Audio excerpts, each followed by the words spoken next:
মোহাম্মদ নাহিদ ইসলাম। জনাব মোহাম্মদ নাহিদ ইসলাম, আপনার সময় 25 মিনিট। ধন্যবাদ আপনাকে। মাননীয় স্পিকার, আপনাকে ধন্যবাদ।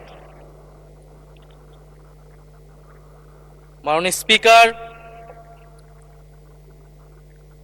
বক্তব্য ভেবেছিলাম শুরু করব অন্য বিষয় নিয়ে, কিন্তু আজকের অধিবেশনের দিনের আলোচনায় আমাদেরকে আরো বেশি অবাক করলেন মাননীয় অর্থমন্ত্রী। ফলে অর্থ সেক্টরের কিছু কথা, কিছু বক্তব্য দিয়ে আলোচনা শুরু করছি। আমরা যখনই ব্যাংকিং খাত বা অর্থ সেক্টরের আর্থিক খাতের কথা আসে, মাননীয় অর্থমন্ত্রী একটা বাক্যই বারবার বলেন যে বিএনপির সময়ে এরকম কোনো রেকর্ড নাই যে আর্থিক খাতে বিশৃঙ্খলা হয়েছে। উনি কিছুক্ষণ আগে অস্বীকার করলেন যে বাংলাদেশ ব্যাংকের গভর্নর একটা রাজনৈতিক নিয়োগ, তাদের দলের নির্বাচন কমিটির সদস্য, এবং তিনি এটা অস্বীকার করলেন। আমি মাননীয় স্পিকার টিআইবির একটা তথ্য আপনাদেরকে দিচ্ছি। বর্তমান সরকারি দলের যারা নির্বাচনের প্রার্থী হয়েছেন তাদের 59.41% ঋণগ্রস্ত, এবং যার বেশিরভাগ হচ্ছে সরকারি দলে। সংসদ সদস্যদের 11,000 কোটি টাকার বেশি ঋণ রয়েছে, যার অধিকাংশই সরকারি দলের। এদের অধিকাংশই ঋণ খেলাপি ছিলেন, নির্বাচনের আগে কিছু টাকা ঋণ দিয়ে পুনঃতফসিল করে নিয়েছেন। এবং বর্তমান যে বাংলাদেশ ব্যাংকের গভর্নর, তার স্পেশালিটিটা কি? তার স্পেশালিটি হচ্ছে এই ঋণ পুনঃতফসিল করা, এটাতে তিনি এক্সপার্ট। ফলে তাকে বাংলাদেশ ব্যাংকের গভর্নর কেন দেওয়া হয়েছে এটা খুব পরিষ্কার মাননীয় স্পিকার। এই যে হাজার হাজার কোটি টাকার ঋণ, সেই ঋণগুলো যাতে ঋণ পুনঃতফসিল করতে পারে, সেই সুযোগ সুবিধাটা করে দেওয়ার জন্যই বাংলাদেশের ইতিহাসে প্রথমবারের মতো একজন ব্যবসায়ীকে বাংলাদেশ ব্যাংকের গভর্নর দেওয়া হয়েছে। ফলে জাতির সামনে এই জিনিসগুলো পরিষ্কার হয়েছে। এখন সামনের আর্থিক খাতে আরো নিয়োগ তারা কি বিবেচনায় দিবেন, এই জন্য আমরা তাদের উপর আর আস্থা রাখতে পারছি না মাননীয় স্পিকার। মাননীয় স্পিকার, রাষ্ট্রপতির উপর ধন্যবাদ জ্ঞাপন বক্তব্য। রাষ্ট্রপতির বক্তব্য আমি শুনিও নাই, পড়িও নাই, এবং সেই বক্তব্য দেওয়ার সুযোগ করে দেওয়াকে আমরা প্রত্যাখ্যান জানিয়েছিলাম। আমরা খুব স্পষ্টভাবে বলেছিলাম যে এই রাষ্ট্রপতি অপসারণ প্রয়োজন, তাকে গ্রেফতার করা প্রয়োজন। এই রাষ্ট্রপতির আর কোনো অধিকার নেই বঙ্গভবনে থাকার, এইখানে এসে বক্তব্য দেওয়ার। প্রেসিডেন্ট শাহাবুদ্দিন চুপ্পু, তার কিছু কুকীর্তির কথা মাননীয় স্পিকার হাউসের সামনে তুলে ধরছি। তিনি দুদকের কমিশনার ছিলেন। তাকে দুদকের কমিশনারের করা হয়েছিল 3টি অ্যাসাইনমেন্ট দিয়ে। 1 নম্বর হচ্ছে খালেদা জিয়া এবং তারেক রহমানের বিরুদ্ধে দুর্নীতির অভিযোগের শাস্তি নিশ্চিত করা। 2 নম্বর পদ্মা সেতুর দুর্নীতির অভিযোগ থেকে আওয়ামী লীগকে ক্লিন শিট দেওয়া। 3 নম্বর ফখরুদ্দিন মঈনুদ্দিন সরকারের সময় শেখ হাসিনা সহ আওয়ামী লীগ নেতাদের বিরুদ্ধে হওয়া দুর্নীতির মামলাগুলোকে বাতিল করে দেওয়া। এমন একজন ব্যক্তিকে বিএনপি সরকার রাষ্ট্রপতি হিসেবে এখনো মেনে নিচ্ছে মাননীয় স্পিকার। আরেকটি ঘটনা বলি, 2009 সালে শেখ হাসিনার ক্যাঙ্গারু আদালতের নির্দেশে এই শাহাবুদ্দিন চুপ্পুর নেতৃত্বে 3 সদস্যের judicial inquiry commission on minority torture in 2001 করেছিল শেখ হাসিনার ক্যাঙ্গারু কোর্ট। এই প্রতিবেদন অনুসারে বিএনপির 26,000 বিএনপির নেতাকর্মীকে 2001 সালে ক্ষমতায় এসে কয়েক হাজার হিন্দুকে তারা হত্যা করেছে, এজন্য দায়ী করা হয়েছিল মাননীয় স্পিকার। এবং আওয়ামী লীগ এই রিপোর্ট দেশে বিদেশে এই রিপোর্ট ফেরি করে তারা নিজেদের এখানে ক্ষমতায় থাকাটাকে পাকাপোক্ত করেছিল। মাননীয় স্পিকার, এই রাষ্ট্রপতি চুপ্পু এস আলমের হাতে ইসলামী ব্যাংকে তুলে দেওয়ার কারিগর, 2 কোটি আমানতকারীকে পথে বসিয়েছিল। এবং জুলাই গণহত্যার সময় তার ভূমিকা, ফ্যাসিবাদের সাথে তার সংশ্লিষ্টতা সবকিছু আমরা জানি। আমাদের দুর্ভাগ্য, এই দুর্নীতিবাজ, অপদার্থ, মিথ্যুক, গণহত্যার দোসর এখনো বাংলাদেশের রাষ্ট্রপতি। একটা আলোচনা কয়েকবার এসেছে যে রাষ্ট্রপতির অধীনে কেন শপথ নিয়েছি আমরা বলতে এখানে ব্যক্তিগতভাবে আমার কথাই বলেছে, কারণ আমি এখানে শপথ নিয়েছিলাম। তো মাননীয় স্পিকার, সেই সময়ের প্রেক্ষাপট আর এখনকার প্রেক্ষাপট কি এক? জুলাই গণ অভ্যুত্থানের পরে 5ই আগস্টের পরে আমাদের সামনে 2টা অপশন ছিল। আমরা বলেছিলাম জাতীয় সরকার করতে হবে, সেই জাতীয় সরকারের প্রস্তাব বিএনপি নাকচ করে দিয়েছে। আমাদের সামনে আরেকটা অপশন ছিল ক্ষমতা আর্মির হাতে তুলে দেওয়া। যদি আমরা সেই দিকে আগাতাম আজকে তারা এখানে বসতে পারতেন কিনা মাননীয় স্পিকার সেটা সন্দেহ আছে। দেশের স্বার্থে, দেশের স্থিতিশীলতার স্বার্থে আমরা সেই সময় সরকারে গিয়েছিলাম, আমরা শপথ নিয়েছিলাম, কিন্তু বৈষম্যবিরোধী ছাত্র আন্দোলন খুব স্পষ্টভাবে 2024 সালে কিন্তু এই রাষ্ট্রপতির অপসারণ চেয়েছিল। সেই সময় সাংবিধানিক ধারাবাহিকতার কথা বলে রাষ্ট্রপতির পক্ষে অবস্থান নিয়েছিল বিএনপির মহাসচিব মির্জা ফখরুল আলমগীর সাহেব, তিনি নিজেই কথা বলেছিলেন। ফলে এখন তো একটা নির্বাচিত সরকার মাননীয় স্পিকার, এখন তো চাইলেই বিএনপি রাষ্ট্রপতি পরিবর্তন করতে পারে সরকার, এবং আমরা বিশ্বাস করি বিএনপিতে সেই ধরনের যোগ্য আস্থাভাজন ব্যক্তি নিশ্চয়ই রয়েছে। এবং সরকার দলের সদস্যরা অনেকে গৌরবের সাথে বলেছেন যে যেই রাষ্ট্রপতি জিয়াউর রহমানের বিরোধিতা করেছেন সেই রাষ্ট্রপতি এখন জিয়াউর রহমানের প্রশংসা করছে। মাননীয় স্পিকার, গাধাকে দিয়ে আপনি হাল চাষ করিয়ে এটার মধ্যে কোনো বাহাদুরি নাই। এটা আপনাদের দেউলিয়ত্ব, সরকারের দেউলিয়াত্ব যে সরকার এখনো রাষ্ট্রপতি পরিবর্তন করতে পারছে না। মাননীয় স্পিকার, এই অধিবেশনের পুরোটা সময় যদি আমরা সংস্কার, গণভোট, জুলাই সনদ, 72-এর সংবিধান নিয়ে অনেক কথা বলেছি, এবং একটা বিষয় আমার কাছে খুবই অদ্ভুত লেগেছে, কিছু কিছু মাননীয় সংসদ সদস্য তারা 72-এর সংবিধানকে 71-এর সাথে মিলিয়েছে। মাননীয় স্পিকার, আমার জানা নেই আসলে তারা কোন বিবেচনা থেকে এটি মিলিয়েছেন। এটা তো সবসময় আওয়ামী লীগ মিলিয়েছে মাননীয় স্পিকার। তারা 72-এর সংবিধানকে 71-এর ফসল হিসেবে 71-এর চেতনার সাথে মিলিয়েছে। 72-এর মূলনীতিকে 71-এর মূলনীতি বলে 71-এর আদর্শ হিসেবে প্রচার করেছেন। আমরা তো সেটার বিরোধিতা করেছি মাননীয় স্পিকার সবসময়, এবং বিএনপির বহু নেতা এটার বিরোধিতা করেছে মাননীয় স্পিকার। 72-এর সংবিধানের ক্রিটিসিজম, সমালোচনা 72 সাল থেকেই বাংলাদেশে শুরু হয়েছিল। গত 16 বছর এই সমালোচনা তৈরি হয়েছিল। 72-এর সংবিধানের সমালোচনা মোটা দাগে 3টি। প্রথমত, এই সংবিধান স্বাধীন বাংলাদেশের নির্বাচিত প্রতিনিধিরা প্রণয়ন করে নাই।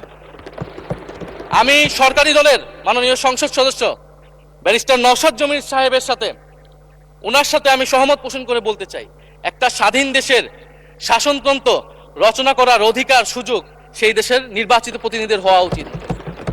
72-এর সংবিধান রচনা করেছিল যারা 70-এর নির্বাচনে আইয়ুব খানের এলএফের অধীনে যারা নির্বাচিত হয়েছিল পাকিস্তানের শাসনতন্ত্র রচনা করার জন্য মাননীয় স্পিকার। দ্বিতীয়ত, এই 72-এর সংবিধান ইনহেরেন্টলি এটা একটা আনডেমোক্রেটিক কনস্টিটিউশন। একজন ব্যক্তির হাতে সকল ক্ষমতা অর্পণ করা হয়েছিল মাননীয় স্পিকার। সেই সময় শেখ মুজিবকে সামনে রেখে এই সংবিধান তৈরি করা হয়েছিল। একজন ব্যক্তির হাতে সংসদের ক্ষমতা, নির্বাহী বিভাগের ক্ষমতা, এমনকি বিচার বিভাগের ক্ষমতাও নানা কায়দা করে তার হাতে তুলে দেওয়া হয়েছিল মাননীয় স্পিকার। ফলে স্বৈরতন্ত্রের বীজ কিন্তু সেই 72-এর সংবিধান থেকে বাংলাদেশে শুরু হয়েছিল। এবং সবচেয়ে ইম্পর্টেন্ট, এই সংবিধান হচ্ছে মুজিববাদী আদর্শ দ্বারা রচিত হয়েছিল মাননীয় স্পিকার। 71-এর আদর্শ কিন্তু 4 নীতি ছিল না মাননীয় স্পিকার। 71-এর আদর্শ ছিল সাম্য, মানবিক মর্যাদা, সামাজিক ন্যায় বিচার। 72-এর সংবিধান এসে বলা হলো জাতীয়তাবাদ, বাঙালি জাতীয়তাবাদ, ধর্মনিরপেক্ষত্ব, গণতন্ত্র এবং সমাজতন্ত্র, এবং এটার বিরুদ্ধে বিদ্রোহ করেছিলেন মেজর জিয়াউর রহমান। মাননীয় স্পিকার, আজকে বিএনপি তার ফান্ডামেন্টাল জায়গা থেকে সরে যাচ্ছে মাননীয় স্পিকার। শুধু জামাত ইসলাম 72-এর বিরোধিতা করেছে বলে কি বিএনপি এখন আওয়ামী লীগের পজিশনে চলে গিয়েছে?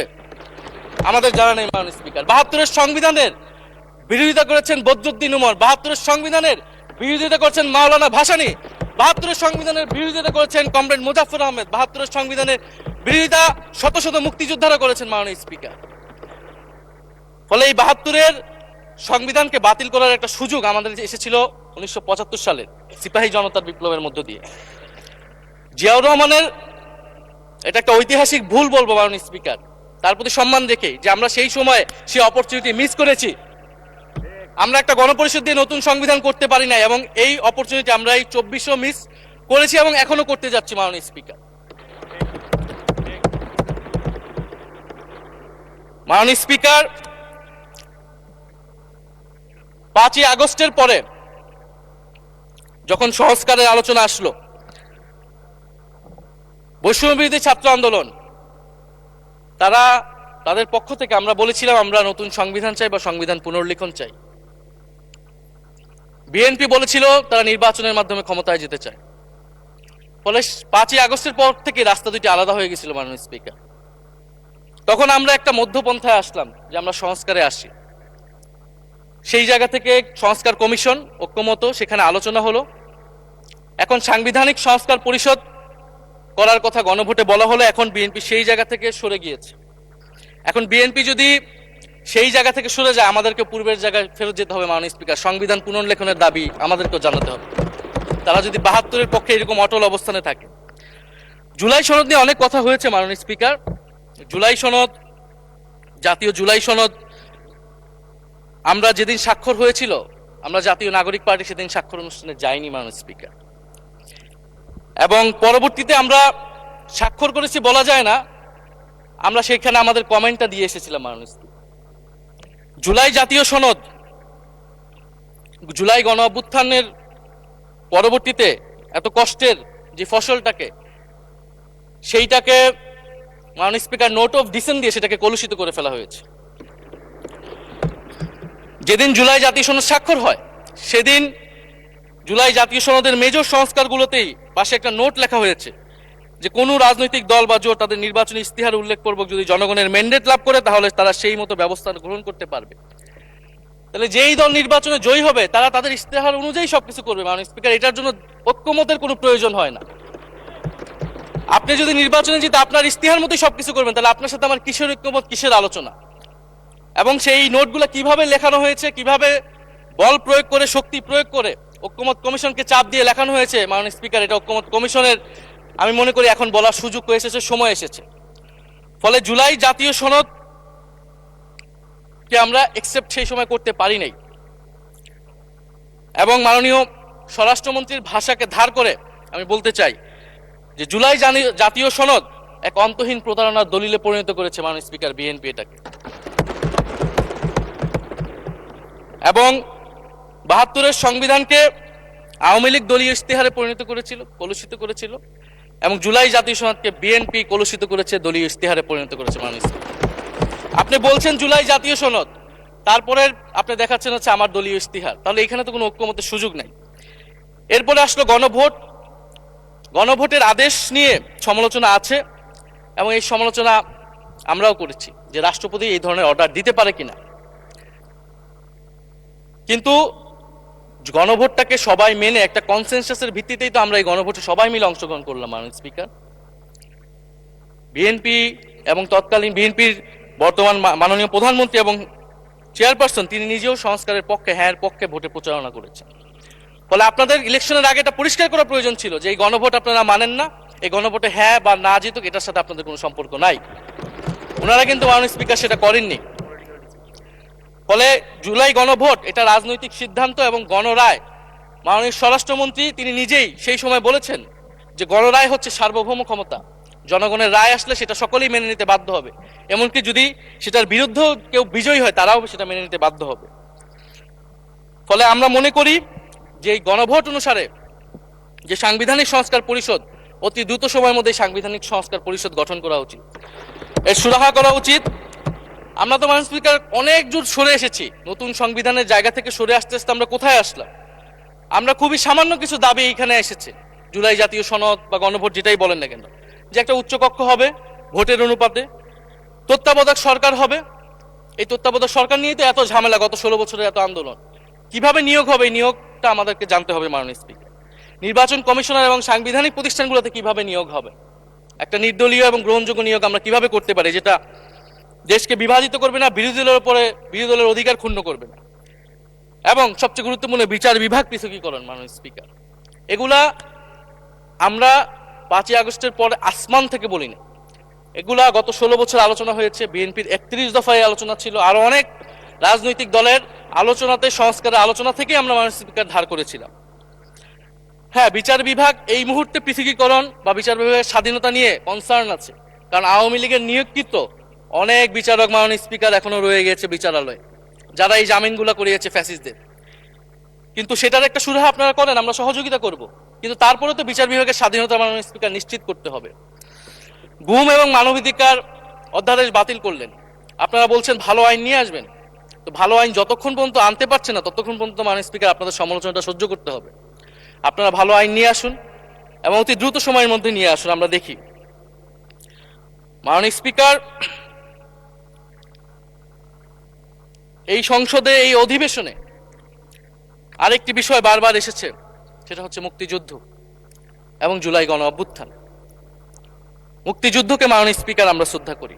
আমরা মনে করি এই প্রজন্ম যারা জুলাই গণ অভ্যুত্থানে অংশগ্রহণ করেছি, জুলাই গণ অভ্যুত্থানের মধ্য দিয়ে মুক্তিযুদ্ধের নতুন রূপ তৈরি হয়েছে, মুক্তিযুদ্ধের নবায়ন হয়েছে। মাননীয় স্পিকার, ফলে মুক্তিযুদ্ধের সাথে জুলাই গণ অভ্যুত্থানের কোনো সাংঘর্ষিক অবস্থান নেই।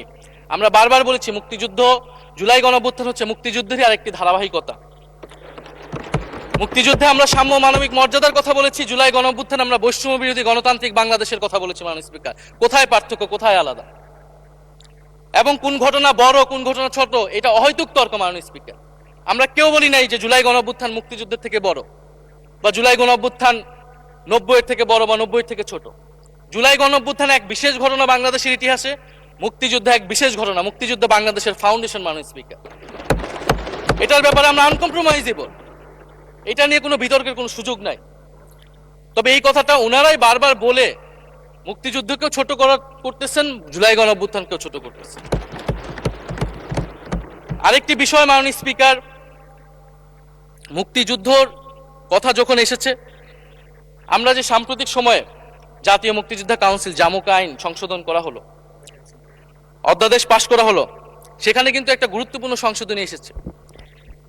মুক্তিযোদ্ধাদের সংজ্ঞা থেকে মুজিব বাহিনীকে বাদ দেওয়া হয়েছে। মাননীয় স্পিকার, এবং আপনারা জানেন যে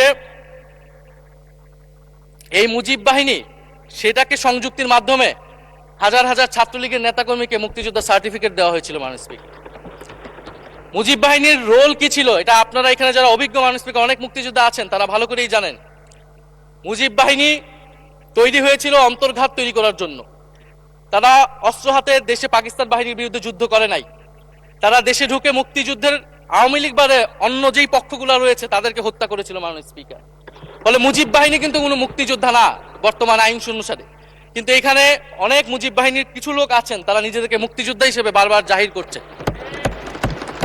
ফলে আমাদেরকে এই ফারাকটাও করতে হবে মাননীয় স্পিকার। এবং মুক্তিযুদ্ধের পক্ষ বিপক্ষের রাজনীতি গত 50 বছর ধরে হয়েছে, আমরা এই সমাধান এখনো কেন করতে পারিনি? মাননীয় স্পিকার, এর দায়ভার কে নেবে? বিএনপি কি নেবে না, যারা 29 বছর জামাতের সাথে রাজনীতি করেছে? একটা কথা তো এখন সবাই বলে, সাথে থাকলে সঙ্গী, না থাকলে জঙ্গি। ফলে এটার দায়িত্ব ছিল তো উনাদের, এই রিকনসিলিয়েশন তৈরি করা, এই প্রশ্নের সুরাহা করা।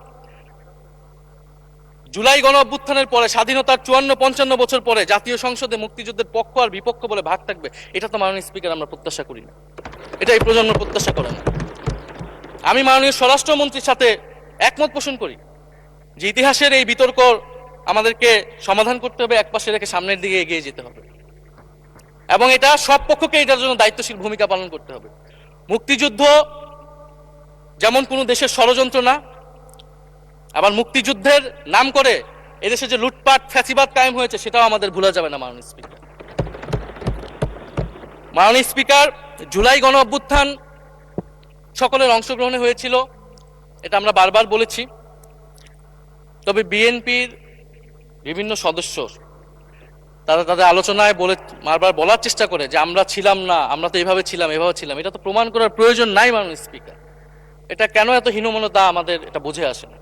বিএনপি তো অবশ্যই জুলাই গণ অভ্যুত্থানে ছিল, আমাদের সাথেই ছিল, এবং সেই সময়ের একটা উক্তি বিএনপির মহাসচিব মির্জা ফখরুল ইসলাম আলমগীর, উনি বলেছিলেন যে এই আন্দোলনের সাথে আমাদের সম্পর্ক নাই, এটা ছাত্রদের আন্দোলন। তার ওই বক্তব্য সঠিক ছিল মাননীয় স্পিকার।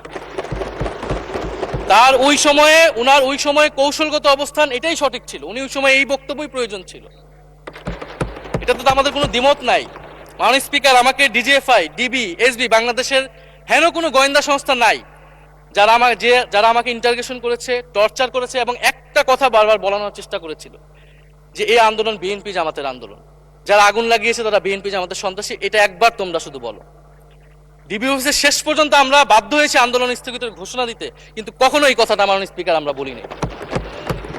ফ্যাসিবাদ বিরোধী রাজনৈতিক দলের নেতাকর্মীকে আমরা আন্দোলনের সময় থেকে এখন পর্যন্ত কখনো আমরা অস্বীকার করিনি। কিন্তু একটা জায়গা আমরা ফারাক করতে চাই, যে এই গণ অভ্যুত্থান কোনো দলীয় আন্দোলন নয়। 90-এর গণ অভ্যুত্থান, 69-এর গণ অভ্যুত্থান থেকে এই গণ অভ্যুত্থানের পার্থক্য রয়েছে মাননীয় স্পিকার। এই গণ অভ্যুত্থানে ফ্যাসিবাদ বিরোধী রাজনৈতিক দলের নেতাকর্মীরা নেতৃত্বে নয়, সামনে পিছনে ছিল মাননীয় স্পিকার, সামনে সাধারণ জনগণ ছিল, ছাত্ররা ছিল। ফলে সেই হিসেবেই এই গণ অভ্যুত্থানকে স্বীকৃতি দেওয়া উচিত।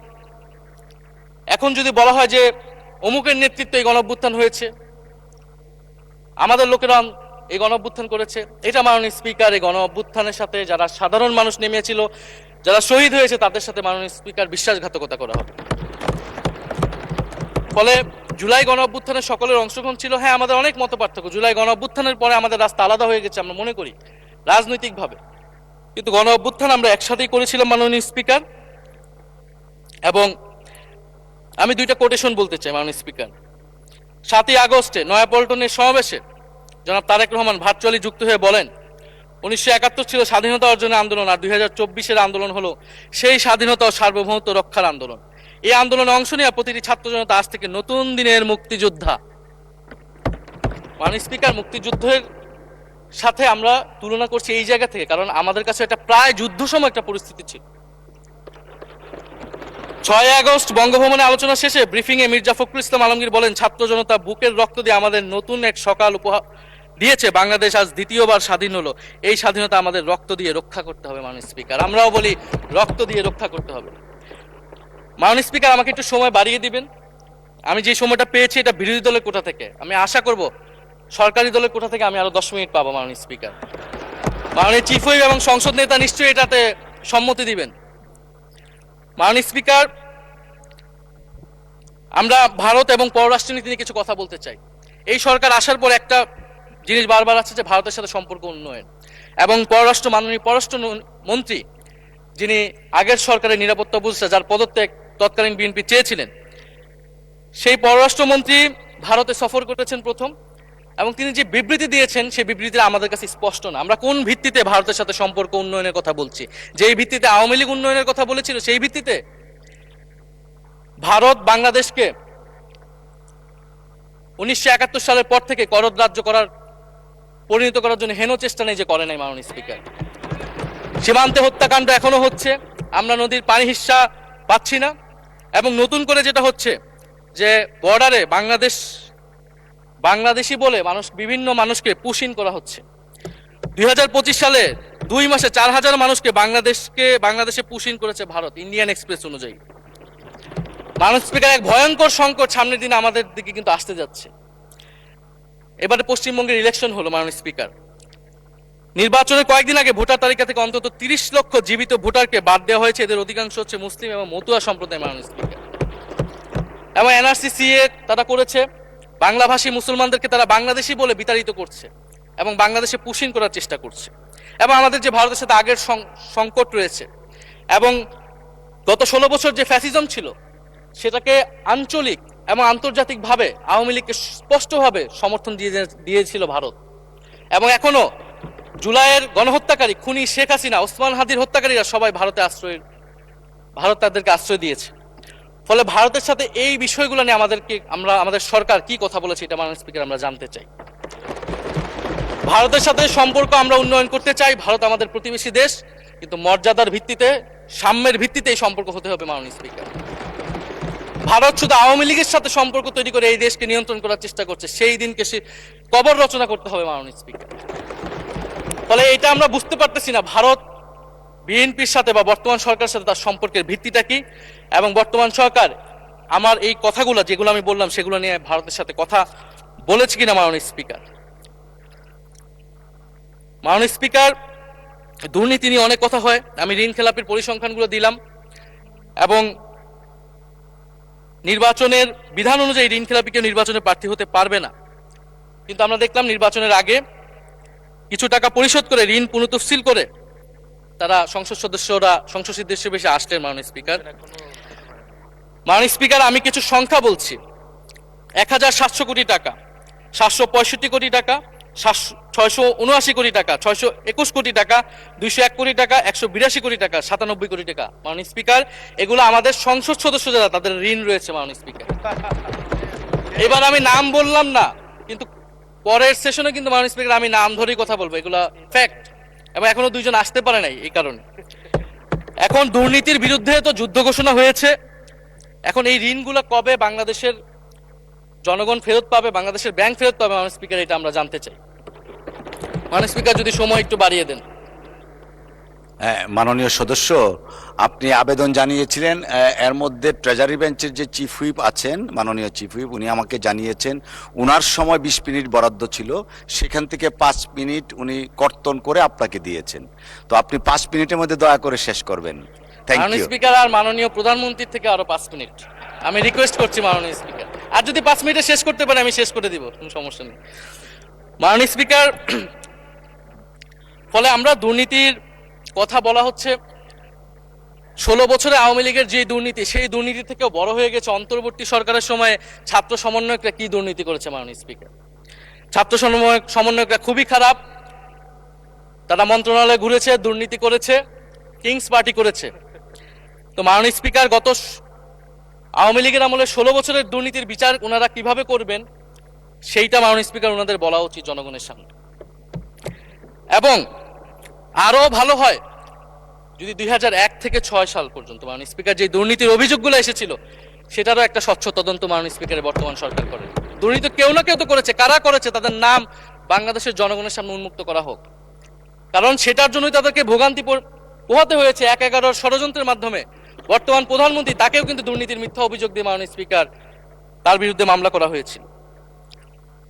মাননীয় স্পিকার, মাননীয় স্বরাষ্ট্রমন্ত্রীর দৃষ্টি আকর্ষণ করছে, একটু আইন শৃঙ্খলা নিয়ে কথা বলি। 2 মাসে বিএনপির হাতে খুন হয়েছে 31 জন, ধর্ষণের ঘটনা ঘটেছে 14টি, বিএনপির চাঁদাবাজির খবর এসেছে 83টি, হামলার ঘটনা এসেছে 154টি। এর একটিতেও সরকার কার্যকর কোনো ব্যবস্থা গ্রহণ করেনি। মাননীয় স্পিকার, শাহবাগ থানার সামনে ঢাকা বিশ্ববিদ্যালয়ের সাংবাদিক সমিতির কয়েকজন সদস্যকে বেধড়ক মারধর করেছে ছাত্র দলের নেতাকর্মী, এবং এটার এখনো কোনো মামলা নেয়নি। মাননীয় স্বরাষ্ট্রমন্ত্রী যদি জানান এই মামলাটা কেন নেওয়া হচ্ছে না। থানার ভিতর প্রবেশ করে ওসির রুমে ডাকসুর 2 জন নির্বাচিত প্রতিনিধিদের উপর হামলা করা হয়েছে।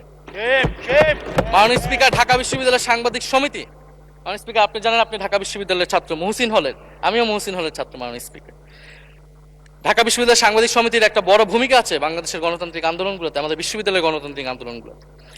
মাননীয় স্পিকার, মাজার হামলা নিয়ে কিছু কথা বলতে চাই। এই সরকারের আমলেও আমরা দেখলাম যে কুষ্টিয়ায় মাজারে হামলা করে একজনকে হত্যা করা হয়েছে। মাননীয় স্পিকার, এটা আমরা নিন্দা এবং প্রতিবাদ জানাই। আমরা কোনো ধর্মীয় বিতর্কে ঢুকবো না, সেটা নিয়ে আমাদের আলেম ওলামাগণ ব্যাখ্যা করবেন, কিন্তু আমরা রুল অফ ল নিয়ে কথা বলতে চাই। মাননীয় স্পিকার, এই ধরনের ঘটনা কোনোভাবেই গ্রহণযোগ্য হতে পারে না, এবং অন্তর্বর্তী সরকারের সময় এই ধরনের ঘটনা অনেক ঘটেছে, আমরা তারও নিন্দা জানাই, এবং সকল ঘটনার তদন্ত এবং বিচার হওয়া উচিত মাননীয় স্পিকার এই সময়ের মধ্যে। মাননীয় স্পিকার, জঙ্গিবাদ নিয়ে নতুন করে কথা আসছে, সরকারের প্রতি অনুরোধ থাকবে আপনারা একটু সমন্বয় করে বক্তব্য দিন। স্বরাষ্ট্রমন্ত্রী বলছেন জঙ্গিবাদ নেই, আবার মাননীয় প্রধানমন্ত্রীর উপদেষ্টা বলছেন জঙ্গিবাদ আছে, জঙ্গি আছে। তো ওনাদের বক্তব্যটা পরিষ্কার হলে আমরাও এই বিষয়ে আমাদের অবস্থান বা বক্তব্যটা পরিষ্কার করতে পারবো। তবে একটা জিনিস, যে জঙ্গিবাদের বিরুদ্ধে আমাদের 0 টলারেন্স মাননীয় স্পিকার। এটা বাংলাদেশের সিকিউরিটি প্রশ্ন, এবং এটা সরকার এককভাবে ডিল করতে পারবে না, এটা জাতীয় ঐক্য লাগবে, এবং সরকারকে আমরা সর্বাত্মকভাবে সহযোগিতা করবো এই বিষয়ে। তবে বিগত আমলের মতো এবং ওয়ারেন্ট টেররের প্রজেক্ট হিসেবে যাতে বাংলাদেশে কোনো জঙ্গিবাদের নাটক না হয় মাননীয় স্পিকার, এটাও আমাদের মাথায় রাখবে। মাননীয় স্পিকার, আমাদের দেশের প্রধান একটা জনগোষ্ঠী হচ্ছে কৃষক, আমরা সবাই কৃষক পরিবারের সন্তান। সরকার কৃষি কার্ড দিচ্ছে, এটা সরকারকে সাধুবাদ জানাই। তবে সরকার গত বছরের যে দামে কৃষক থেকে ধান এবং চাল কিনেছে, এই বছর ঠিক একই দামে কৃষক থেকে ধান কিনছে, এটার ফলে কৃষকদের কিন্তু মাননীয় স্পিকার লোকসান হচ্ছে। ডিজেলের দাম বৃদ্ধি হয়েছে, সেচ খরচ, সার, বীজ, শ্রমিক মজুরি সব মিলিয়ে মাননীয় স্পিকার বড় মৌসুমে ধানের উৎপাদন খরচ উল্লেখযোগ্যভাবে বেড়েছে। একদিকে কৃষি কার্ড দিবেন, আরেকদিকে ধানের ন্যায্য মূল্য আপনারা কৃষককে দিবেন না, এটা মাননীয় স্পিকার কোনো সমাধান বলে আমরা মনে করি না। মাননীয় স্পিকার, আমরা জুলাই গণহত্যার বিচার নিয়ে মাননীয় আইনমন্ত্রীকে এখন পর্যন্ত কোনো ব্রিফিং মাননীয় সংসদে করতে শুনি নাই, হয়তো আমরা মিস হয়ে যেতে পারে। আমরা আশা করব উনি প্রতি অধিবেশনে সংসদে এবং সংসদের বাইরে, আমাদের ট্রাইব্যুনালের চিফ প্রসিকিউটর আছেন, মাননীয় আইনমন্ত্রীর থেকেও আমরা জুলাই গণহত্যার বিচার প্রক্রিয়া কতটুকু আগাচ্ছে, কিভাবে আগাচ্ছে, এটা নিয়ে আমরা স্বচ্ছ বক্তব্য ওনাদের কাছ থেকে, সরকারের কাছ থেকে মাননীয় স্পিকার আশা করি। আমরা আশা করি মাননীয় স্পিকার যে জুলাই যারা শহীদ হয়েছিলেন, শহীদ পরিবারদের যে সকল সুযোগ সুবিধা দেওয়া হয়েছিল অন্তর্বর্তী সরকার থেকে, সেই সব কিছু অব্যাহত থাকবে এবং বর্তমান সরকার সেটা আরো বৃদ্ধি করবে মাননীয় স্পিকার, শহীদ পরিবার এবং আহত যোদ্ধাদের জন্য। মাননীয় স্পিকার, আর 2 মিনিট যদি বৃদ্ধি করতেন আমি শেষ করে দিব। 2 মিনিট। জি, 2 মিনিট বৃদ্ধি করা হলো। মাননীয় স্পিকার, আমরা এই জুলাই গণ অভ্যুত্থানে এই প্রজন্ম কর্মসংস্থানের বড় একটা দাবি নিয়ে কিন্তু মাননীয় স্পিকার চাকরির আন্দোলন থেকে আন্দোলনটা শুরু হয়েছিল। ফলে আমরা আশা করব এই সরকারের সময় কর্মসংস্থানের সুরাহা হবে এবং সেটার জন্য আর্থিক খাতে দুর্নীতি বন্ধ করতে হবে, বিনিয়োগ আনতে হবে এবং চাকরিতে স্বজনপ্রীতি, দুর্নীতি এগুলো একদম বন্ধ করতে হবে মাননীয় স্পিকার, সরকারি চাকরিতে বিশেষত।